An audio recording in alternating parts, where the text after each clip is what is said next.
Okay. I would like to thank Little Red Danger 89 for that clip. It's been circulating all over the internet past week, but I saw it on her page first, and that was her page we were watching it on. Now, what you saw was two men in a gun range, and one man wanted to take a selfie. Now, some ranges will, like the city range here, will allow you to use your phone to take a picture of your target, but that's about it. And some ranges don't want to see the phone, period, because they consider it a distraction. So taking selfies, texting, surfing the web, shit like that is a distraction from the focus of shooting and the focus of keeping a conscious mind. So before you whip out your phone at the range, ask the range master if it's okay to take a picture of the target for a reference later, because a lot of times I don't want to have my targets over the fucking apartment. So take a picture of the target and then keep the picture and throw the target itself away. And I may even upload my pictures from my various targets. I think I did once before. Now, what that individual did was he took a gun that he knew for a fact was loaded. And the definition of loaded means round in chamber. And he took a selfie pointing the gun at his friend with his finger on the trigger. And the range master saw this and immediately took physical action to knock the gun down and remove them from the range. Now, I've heard that that was a rental gun that belonged to the range, and I heard that it was their gun. If I was the range master and that was their gun, it would be my gun. Reason why I say that is simple. I do not want to give someone like that their gun back. And I would tell them flat out, if you want the gun, either call the police or take me to court. And the police would come and say, why did you take this person's gun away from them? And I would show the police that video. And I would tell the police that, well, first of all, my police department, my name counts. So if I say take the gun, they're taking the gun. I'll tell you that right now. But I would say flat out, if you want to give them the gun back, I'll give the gun back to you and you give it back to them. Okay? You'll be the one responsible for handing it back to them, because I don't want to be responsible. That's what I would say. No questions asked, I would say that, just like that.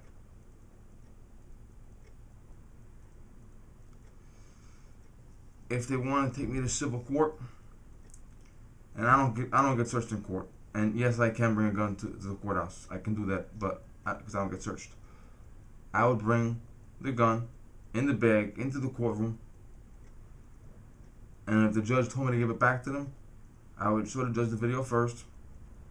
Then I would reach into the bag, pull the gun out with the slide back, obviously locked open, blah blah blah, and I would tell the judge flat out, Your Honor, if you want to give the gun back to them, you give it back to them, because I am physically, personally not going to hand them back a gun. Because if you're giving them the gun back, it's your responsibility for what happens, not mine. So I'll give it back to you. And once again, judges in my hometown, okay, they'll take my word for it. But they don't have to, because they see the video. And I personally have never in my life met a single police officer, keeping in mind that I work for police department, work with police all the time. And I never met a single judge. Keep in mind, I did my internship in the courthouse. That would give you back your gun after that episode.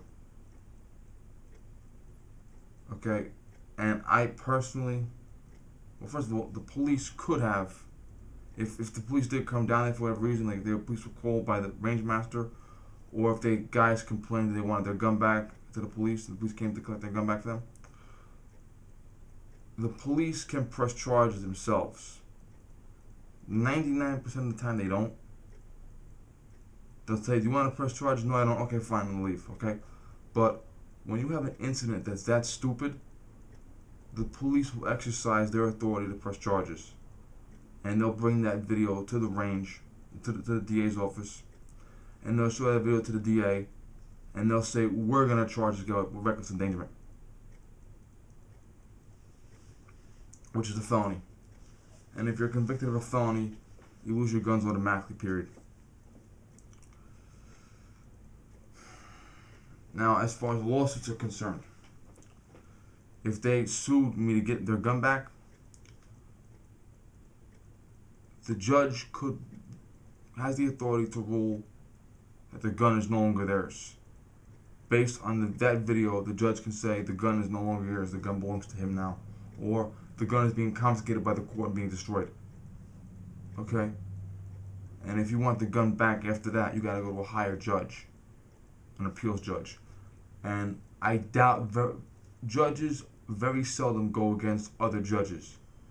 So when you go to an appeals court and you tell a judge to overturn his fellow judge's decision, you gotta be real convincing. So if the judge takes the gun away from you, like you go to civil court to sue to get the gun back, and the judge says no, you're not getting your gun back, and you go to the appeals court and you tell the appeals court judge, the lower court judge took my gun away from me, I want it back. Why did he take your gun away from you? Because the video. Okay? So that's what should have happened. Whether the range master was simply throwing them out and collecting the ranger's gun back, or whether that was their gun personally and the range master ejected them and kept the gun there, that's what should have happened. That gun should have been removed from their possession. Okay? Because that is so fucking stupid. That is literally the stupidest gun story I've ever heard in my entire life. All these guys, Barry and Eric, guys we all know hanging around in real life, okay? They all have nightmare stories about the range. I told a couple myself. In fact, I reviewed that video a couple hours ago. You know, range nightmares where the guy in the Mount Vernon range had the 460 Magnum and blew the friggin' rigging off. And the guy next to me in the booth said he knew a guy with a Mossberg shockwave that blew his fucking fingers off. Of all the range nightmare stories I've seen, that is the stupidest. See, it's one thing if you've been in a situation where a guy's cleaning a gun, or the guy's checking the gun, or the guy's examining the gun, and you walk in front of it by accident. That's happened before. It's one thing if you take your gun out and you rack the slide, move it around, point it, and the guy walks in front of you, oh shit, by accident. It's one thing if you're at the range and as you're fucking with the magazine, the gun tilts a little bit, and it tilts too close to this area. Like as you eject it, the slide's back, and as you eject the magazine, or finick with it, or some shit, the gun sort of moves a little bit, and it might move too close here or there. Okay? Those are mishaps. And we keep our finger off the trigger, and we don't pick the gun up until the slide is locked back or the cylinder is out. For that reason, God forbid something fucking happens, it might boom. Okay? And the most famous marshal in history, Bass Reeves, he literally was on the range one time out in the open territory, and he was fucking with his rifle because a cartridge was jammed in it, and as he's fucking with the rifle goes off, and he wasn't muzzle conscious, and the bullet hit his cook in the neck and killed him, and he had to actually stand trial for murder. back then it was either murder or not murder. There was no accident back then. There was no manslaughter. I mean, today Bassett would have been fired and charged with involuntary manslaughter, or reckless endangerment. But even in cases where guys are not muzzle disciplined and the gun accidentally goes off, yeah, bullshit, and hurts somebody, that is the stupidest thing I've seen. Even the guy, and I talked about this in the Range Nightmares video, there was two guys. Barry mentioned the guy that took a Mossberg shotgun with a pistol grip and no buttstock, held it like this, and left on a gurney when it recoiled. And Eric, the foundation of that video was Eric was talking about some guy who gave his 95-pound girlfriend a 500 Magnum, and it doubled up and blew her fucking head off. Okay, even that was not this stupid. Okay, the reason why this is the stupidest, even though no one died, thank God, the reason why this is the stupidest is because you have two men. One man is standing still, knowing his friend is pointing his gun at him. And when you have a gun pointed at you, it's human nature to back away. When my FFL was showing me how to feel for my Glock 23 when I first got it, he accidentally swept my head. And my instinct was to move back, even though I know the gun's unloaded, because I saw him unload it. The gun was fresh out of the box, had an ammo on it. And I saw the mag out, and I saw the slide open.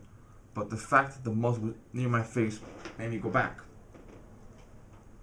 One time I'm on the range, the outdoor range that was closed, and my father's in the office bullshitting with the guys. My father had me off for some reason. And my father's bullshitting with the guys, and the guy pulled out a gun to show it off. And as he wrapped the slide to make sure it was clear, my father moved out of the way out of instinct. And the guy was saying, "It's okay. I don't want. I want to be safe here." Okay. So there was a time when I'm in the handgun range over here a couple years ago, and a guy, one of the range instructors now, he took over after the old man died as a part-time instructor. He's got a Walter PPK he just bought. And as he's fucking with it in the office, unloaded, he accidentally squeezed my stomach, and I moved out of the way. When you get swept by a gun, it's human nature to move out of the way, even if you know the gun is unloaded. Because you know the gun is unloaded, but the gun is never unloaded. Am I right? Yeah, you get me. Okay. The one idiot is standing there, knowing the gun is loaded, knowing a round is chambered, and knowing the fingers on the trigger, and he's posing for a picture with the gun to his head. Therefore, he is just as guilty as the guy. The other guy takes a gun that he knows is loaded, puts his finger on the trigger, and points it at the friend's head. Okay, that's why it's stupid. Because it's one thing if you accidentally muzzle sweep somebody. It's one thing if you forget to clear the chamber. And I've seen that. I've heard of guys fucking shooting themselves for that. Okay, that's just you being dumbass. Okay, but for you to take the gun that you know is loaded, and you know the rounds in the chamber, and you know the fingers in the trigger, and for you to either let it be pointed at your head or pointed at someone else's head, that is the stupidest shit in the world. And I'm shocked that when the range master did the tackle, and trust me guys, when you see shit you don't like, it's human nature to grab and push and pull. Trust me when I say that, okay? When the range master pushed the gun out of the way, I'm actually shocked it didn't go off. Because finger on the trigger, arm being pushed, you would think that the inertia will just, maybe the finger will get stuck in the trigger guard and just pull the trigger back. But I really can't fault the range master, because pure instinct, you're probably walking around just looking at people, because a lot of range masters will just sit there and look. Some range masters will actually walk on the line, depending on how many guys are shooting or how long the line is. They'll just walk on the line and make sure everything up and up, fingers off triggers, okay, muzzle discipline, hearing protection, eyes, shit like that. Every once in a while they'll say, "Can you please open this slide where you put it down the counter, please? Or can you please show me the mag? Or can you please not fire that fast anymore? Okay? They may do shit like that. So he may have been walking around and may have seen this and his instinct took over. But I'm surprised he didn't get the gun to fire by just shoving the guy in. That would be my biggest fear. But then again, what would you do? Would you sit there and wait for the selfie to be finished and then say get the fuck out? Or would you interfere as the act was going on? I think the range master's train of thought was, well, instinct. Okay? When you see shit, your brain does not react. Your body reacts on its own. Trust me. Okay? I have arms that extend on their own without my brain telling them to. I have a voice that yells wait or get back without my brain telling it to. Okay? So I think his instinct just took over entirely. Rather than him rationing what should he do, should he wait for the picture to be taken, should he interrupt them? But, you know, he did the right thing.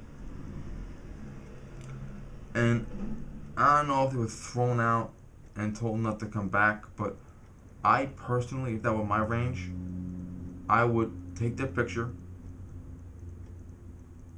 I would take a still frame of that photograph, and I would put it in the lobby area where you go to pay and sign in and shit like that, and it will be banned for life.